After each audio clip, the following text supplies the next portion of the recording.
Hello बच्चों, तो आओ प्रश्न को देखते हैं।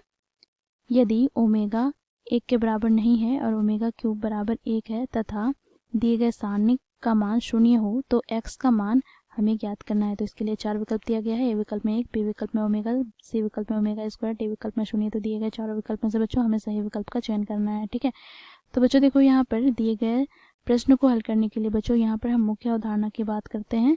मुख्य अवधारणा की बात करते हैं तो यहाँ पर बच्चों देखो हम सबसे पहले तो पंक्ति पंक्ति पंक्ति तथा स्तंभ स्तंभ संचालन संचालन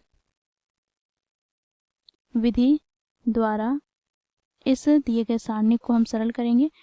साथ ही बच्चों यहाँ पर हम एक सूत्र का प्रयोग करेंगे। देखो सूत्र क्या है, तो 1 प्लस ओमेगा का वर्ग बराबर होता है 0 के। ठीक है, अब बच्चों देखो इस मुख्य अवधारणा की सहायता से हम दिए गए प्रश्न को हल करते हैं। तो बच्चों दिए गए सारणी को हम डेल्टा से प्रदर्शित करेंगे। तो डेल्टा बराबर क्या होगा, तो देखो प्रथम पंक्ति के अवयव क्या है, तो x प्लस 1 ओमेगा स्क्वायर, और फिर दूसरे पंक्ति के अवयव है omega x plus omega square 1, तीसरे पंक्ति के अवयव है omega square 1 x plus omega. ठीक है बच्चों, देखो यहाँ पर हम क्या करेंगे, हम पंक्ति संचालन विधि द्वारा बच्चों हम C1 को प्रतिस्थापित करेंगे किससे, तो देखो यहाँ पर C1 plus C2 plus C3 से।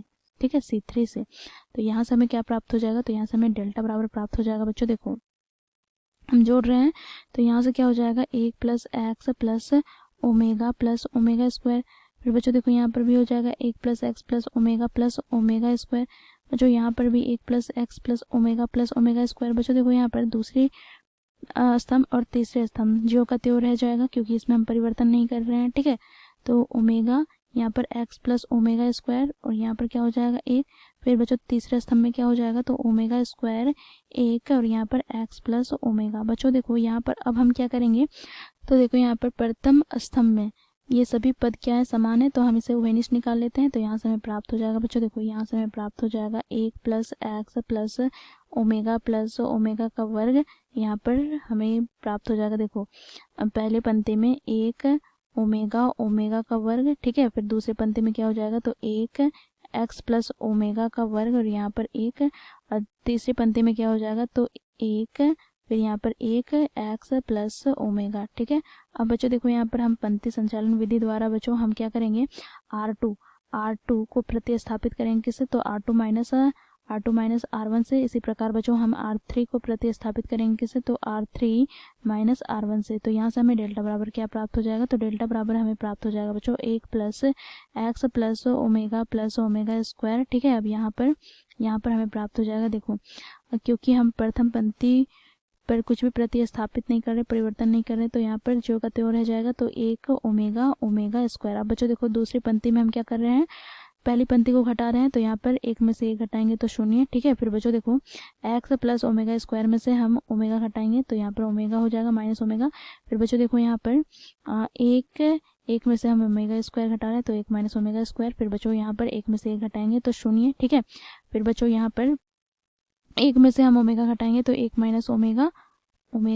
फिर बच्चों यहाँ पर एक्स प्लस ओमेगा में से हम ओमेगा स्क्वायर घटाएंगे तो माइनस का ओमेगा स्क्वायर। ठीक है, अब बच्चों देखो यहाँ से हमें क्या प्राप्त हो गया, तो यहाँ से बच्चों इसे हम क्या लिख सकते हैं, तो देखो 1 प्लस ओमेगा स्क्वायर बराबर हम जानते हैं मुख्य अवधारणा में हम लोगों ने देखा 1 plus omega plus omega square बराबर क्या होता है, तो 0 के बराबर। तो यहाँ से हमें क्या प्राप्त हो जाएगा, तो एक्स प्लस 0 अर्थात यहाँ से हमें x प्राप्त हो गया। ठीक है, x गुना में क्या हो जाएगा, तो देखो यहाँ पर हम इसे क्या करेंगे, R1 के अनुदिश प्रसारित करते हैं। ठीक है, तो यहाँ से हमें प्राप्त हो जाएगा बच्चों, देखो 1 गुना में क्या हो जाएगा, तो देखो यहाँ पर x plus omega square minus omega. ठीक है, फिर गुना में x plus omega minus omega square minus का यहाँ पर 1 माइनस ओमेगा गुनी 1 माइनस ओमेगा स्क्वायर। ठीक है, यह हमें प्राप्त हो गया।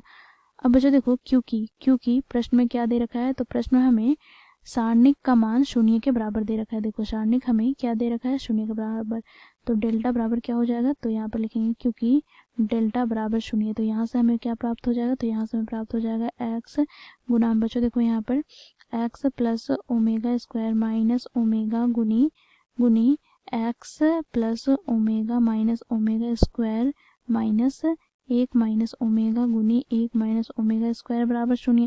अब बच्चों देखो यहाँ पर ये बराबर है 0 के, तो यहाँ से बच्चों देखो ये कुछ भी पद हो, जब ये बराबर के दाईं ओर जाएगा तो ये 0 में ही परिवर्तन हो जाएगा। तो यहाँ से हमें x का मान क्या प्राप्त हो जाएगा, तो यहाँ से बच्चों हमें x बराबर प्राप्त हो जाएगा 0। ठीक है, तो यही हमारा क्या हो जाएगा बच्चों, दिए गए प्रश्न का उत्तर। अब हम विकल्प में देखेंगे, तो विकल्प में कौन से विकल्प में x बराबर 0 दे रखा है, तो यहाँ पर बच्चों देखो विकल्प डी में x बराबर 0 दे रखा है, तो विकल्प डी हमारा सही विकल्प हो जाएगा, बाकी विकल्प गलत हो जाएंगे।